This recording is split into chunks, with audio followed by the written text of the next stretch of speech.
Hi, everyone. I'm Tran. Let's tackle the teen years.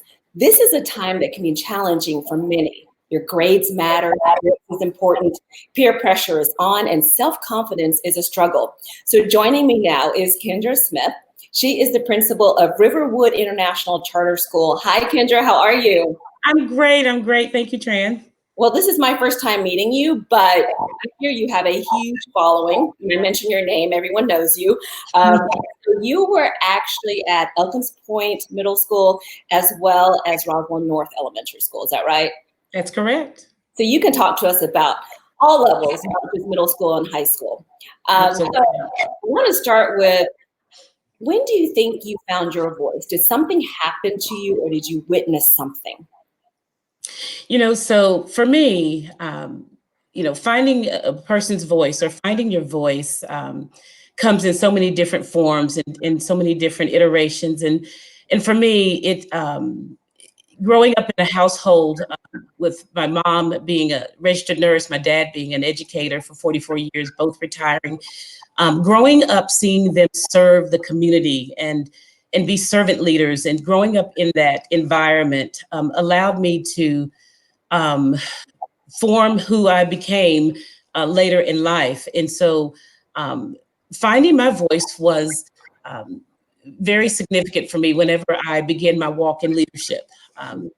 Knowing that my impact on programs and the community, and standing up for kids and standing in the gap for kids, was it was what I wanted to do and who I wanted to be. And so that servantry side really kind of touched me in terms of how to use my voice for influence, and for me as a leader, knowing that, to be able to be the voice for someone, or to find my own voice, and to have a voice for others, we've got to know our kids. So branding myself behind the fact that I've got to really get to know my kids, and to know them inside and out, and to know that just what might be on the outside is not what's happening on the inside, physical or in their home. And so in order to serve as that right voice as a school leader, you got to your kids. And so that's what I've taken the time to do. And it's really served me well in terms of being finding my voice to serve others. Well, it's definitely appreciated, and I do know that for certain. Um, how did you get connected with Be the Voice, and why did you think it was so important to have in your schools? So on my first week as principal of Elkins, I can remember to this day, um, my secretary, front office assistant said, there's someone out there, there's a couple of folks out there that would like to talk with you about a program. And so I said to myself, goodness, this is my first week on the job. There's so many programs out there. Goodness, we're inundated with programs across the board. And so I said, I'll give them 10 minutes, bring them back. And it was Debbie and Mike, and I said 10 minutes tops. 1 hour later, we were still talking about the program. I was just smitten from the very beginning, because it was something like I'd never seen before. It wasn't the word of the week or character ed, if you will. It was empowering our students to be the leaders in this walk. And if you think about it, that's really what we want to begin to grow. That's how we build our world, filled with kind people and compassionate people, and trying to increase the inclusive nature of a community, is we want our kids to be that. And so it really made a huge impression on me that kids were the ones leading and guiding this work. So it really touched and changed me, and been there since then. And how did the students take it? What was their reaction? What kind of changes did you see with them? Well, first of all, kids love to be in charge. They love to. Right. And so for them to hear that this was their program and that they were going to get to lead it and be out in front, they just grabbed it by the bootstraps. And the change, or the transformation, if you will, that I began to see was with kids leading peer to peer, kids influencing others by the choices that they were making inside the building, handling conflict on a level that we as school leaders didn't have to intervene. And so it just, it took a life of its own. They began to come up with different ways of spreading kindness, whether it was stickers on the lockers that said, "You matter, can do it, you're smart, you're beautiful," all the way to kids standing up for one another in the cafeteria if someone was being ridiculed. And the kids coming back, and that's a story to tell, but the kids who were being not so nice coming back to me saying, "Miss Smith, I just want you to know that we were not so kind to X, Y, and Z. And we want you to know what we did to fix it." Oh, wow. So that to me is, Yeah. that to It's me is huge. very impactful. It is huge. And I want to talk a little bit more, because you've been at the grade school, middle school, and high school level. What are children dealing with at this point? What do we really need to focus on? Because I know it's different depending on the ages. So what I've realized, now that I'm at the high school level and I've had a chance to see it across the board, they all need the same thing. They need love and care and guidance, and the ability to lead, the ability to stand out in front and take charge of something. Because when they own it, it becomes so. We can teach, but if they are naturally grasping a concept or a program or an experience. I don't like to even call this a program. I like to call it a culture building experience, because it truly, if it's done right, it truly changes the culture and the spirit of what's happening inside the building. So whether it's kindergarten to a 12th grader, kindness matters. Whether it's kindergarten to a 12th grader, compassionate inclusivity is important. And so what better way do we grow those tenets that we want our kids to have is by allowing them to lead. So which grade level do you feel like they needed a little more urging, a little more pushing to be a part of this? Middle school for me, if I were to choose. I Okay. think in the middle school is probably one of the most difficult times for our kids. I think their bodies are changing, their desires are changing, and parents, we don't know what to do with our kids oftentimes with So true. middle. And so making that impression early and helping them establish who they can become in this world. Um, continues to serve them as they become young adults. And not to say that our high schoolers are not dealing with everything that we talk about, that we want to save them from, quote unquote. But experiencing this program or this experience at the middle school level, seeing the high schoolers now, seeing them as high schoolers now, it's just, you can tell that what was grounded and set at the middle school level allowed them to evolve and to become who they wanted to be in this work all the way through their high school career. I love that, because as a parent, I truly appreciate it. We can try to teach our children at home. We can try to do these reminders, go through all these things. But when it's also being done in the schools, not just at, with their teachers and their principal, but the administrators, everyone, that it becomes part of this community or experience, as you say, that truly helps us all. And that leads me to the social emotional learning. We keep talking about that and the whole child and why it's so important. Can you discuss that for us? I know that I'd like to focus on the middle school and high school at this point, and tell us, we don't have a program or a lesson that just works on every child. It does have to be more customized and more personal. So, our kids at the middle school and even some at the elementary school, but particularly at the middle and high school, they are faced with so much. There's technology, there's social media, there's so many things that we, as older adults, didn't necessarily have to face. But in a drop of a moment, what they might have said at 8 o'clock would be live for everyone in the world to see by noon. And so the pressures of their peers has just grown astronomically, and it really concerns me that that our kids are really reaching out and crying out for help. the worst thing that we could ever want is to lose any of our kids. And that's a principal's nightmare, is to ever lose any of our children. And we're seeing them struggle. We're seeing our kids from the middle school and all the way up to high school struggle with so many aspects of their life. The idea of having to be perfect, of having to have all straight A's, and having to have the perfect beach house for spring break. There's just so many pressures that they're dealing with. And for me, the way to understand what those things are is to get to know them. We have to get out there in the hallways. We have to be in the classrooms. We have to be in our homes saying, tell me what's going on. I noticed that you are extra quiet this week. We cannot allow them to push us away, because they'll do it. Yeah. They'll want us to step away. In fact, I think as kids get older, we tend to think, oh, they've got it. They've got it. But truly, that's when we really need to push in a little bit deeper and get closer to what's really on the inside of our kids.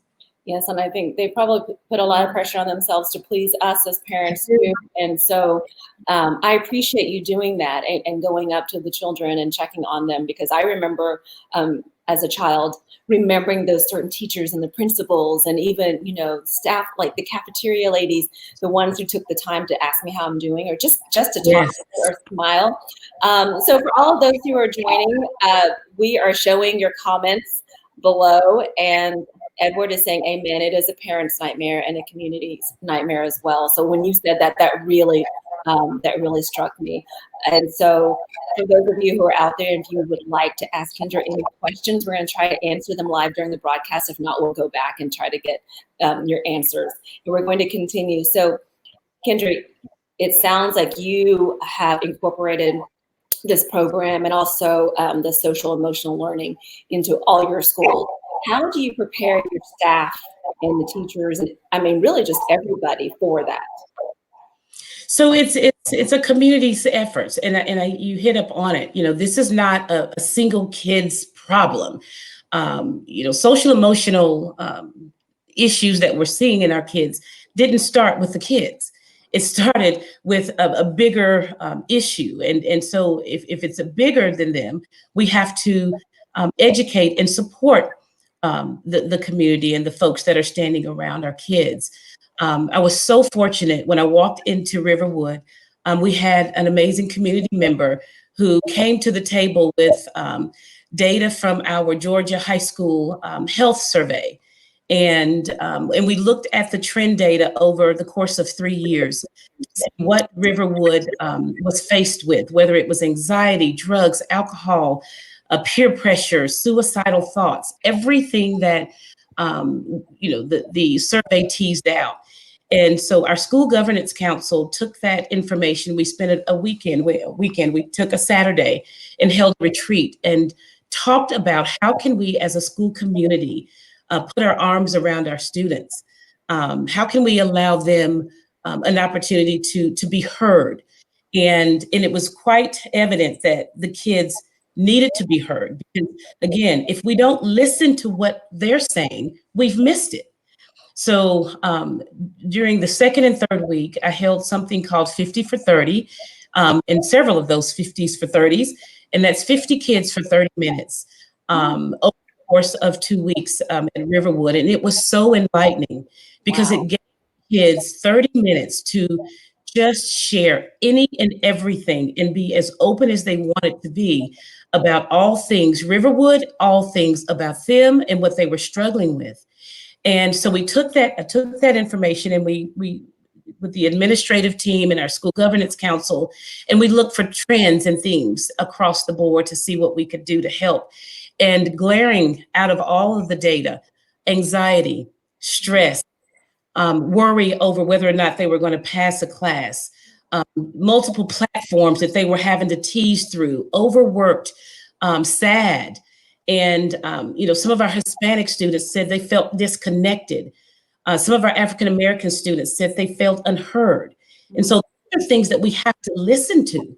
Our advanced learners said they were overwhelmed, and so we took that information and began to think, how could we as a school community help We began in August working toward moving our school toward a single platform to where kids could find the work a little bit easier so it wouldn't overwhelm them when they sat down to do their work. Two teachers created a program called Strong House, where it focused on our Hispanic learners, allowing them to have an opportunity to meet together with teachers and other community folks to hear what they needed to be successful and bringing their parents in. So it was a school community's effort, and it has just been very heartwarming to see all the outpour of support. Our Sandy Springs Education Force, with Irene there, she has been an amazing amount of support, her and her team, in terms of giving us not only the financial resources, but the physical resources to be able to lift our kids up every day. Wow.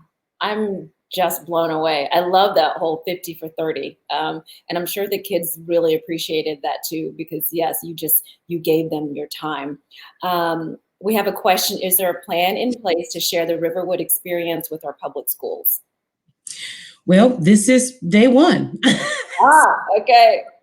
Being fairly new in the role, I'm one of those that, you hit the ground running, and I tend to not, this is probably a piece that I miss, and these types of opportunities allow this to happen. But, you hit the ground running with kids out in front.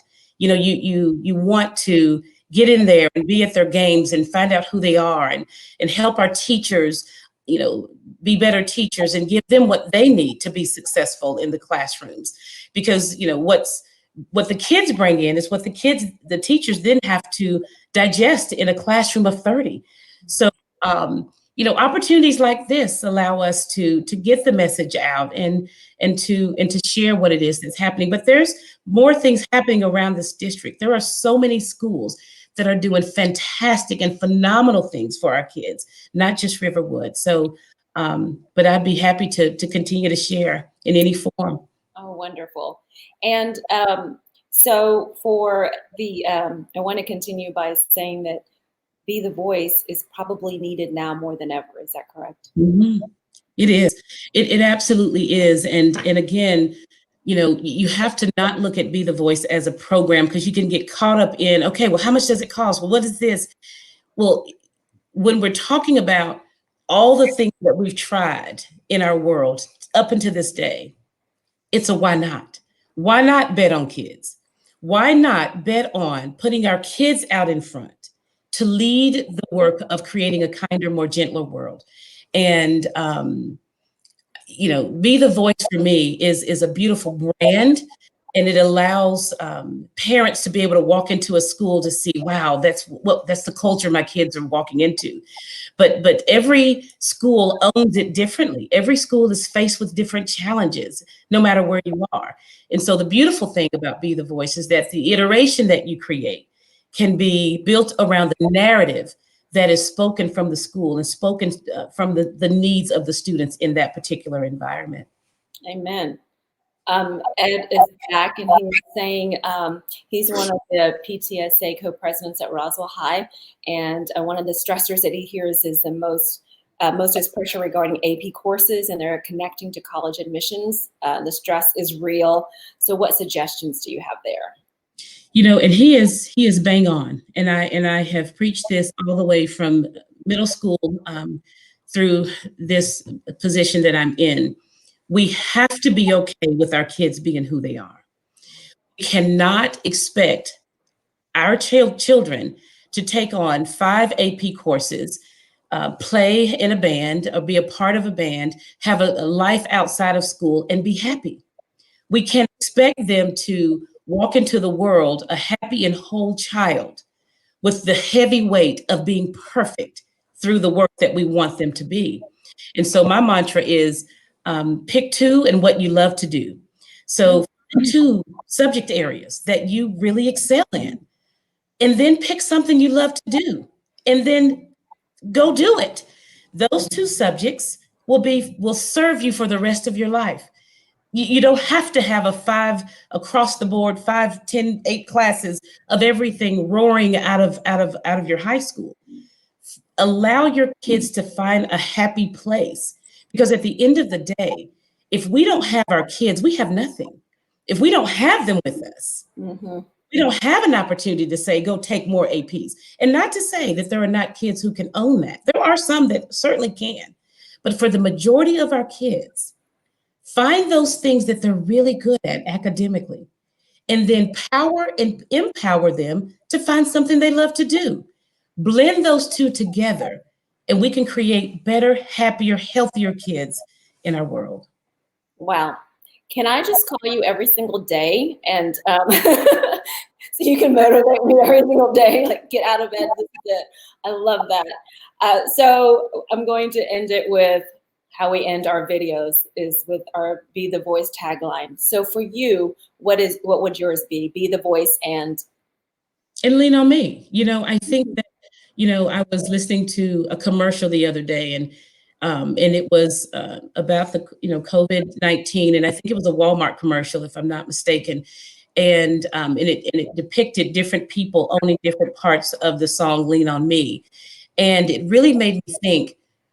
We have to have folks to be able to lean on, and Be the Voice, to me, allows folks to step up and step in and stand in that gap for others, and to know that you don't have to have all the answers. We don't have all the answers as adults. So why should we expect our kids to have all the answers? So if we can find people, whether it's the community, whether it's, and I have to share this before I get off. So yesterday I was on an amazing call with our career counselor coordinator, Roxy Garber, and Irene from the Sandy Springs Force Education Force. And we have a program at Riverwood called SAIL, and it's seniors I'm sorry, let me get it right. My mind's not always great. Seniors Achieving in Life. And what this program does is it takes 30 to 40 community members in to grab a hold of our seniors around the January, February timeframe. And they are committed to mentoring, supporting, helping them fill out applications, helping them just get over the hump of life, getting them to the finish line of graduation, and getting them on to a college. And so yesterday was the celebration of that work. You talk about Be the Voice. These adults in the community, doctors, lawyers, stay-at-home CEOs. I no longer call them stay-at-home moms, because right now I truly respect the of the home, standing in the gap for our kids. So Be the Voice is not just about a program. It is about an experience that we create across our entire community to help our kids do better, be better. And through that, it's just been inspiring to be a part of an experience. We're going to wrap up with Ed saying, great answer, dear friend. Thank you. You never fail to move or inspire me. And I see why you do have this fan club. So thank you so much for being part of the Be the Voice family and allowing us to lean on you. And thank you to everyone who's watching today. Have a great day. Bye. Bye-bye. Thank you.